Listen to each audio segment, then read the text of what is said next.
Drago mi je da Centar za stručno usavršavanje i ove godine organizuje pripremnu nastavu za učenike 8. razreda. To je dobra prilika da učenici dodatno obnove gradivo, razreše nedoumice i spremnije dočekaju završnicu.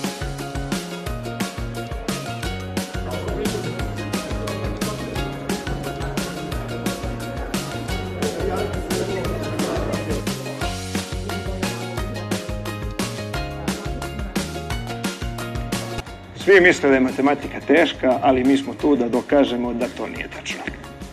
Jeste, zaista, utisci su pozitivni, danas su đaci bili vredni i spremni su za učenje.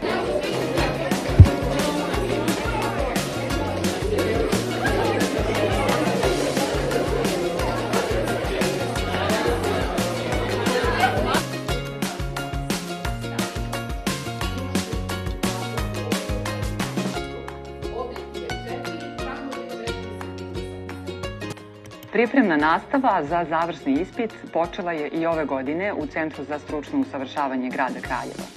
I ove godine odziv đaka je ogroman i mi smo izuzetno zadovoljni što su oni ukazali ponovo poverenje centru i stručnom kadru koji vrši pripreme iz srpskog jezika i književnosti i matematike.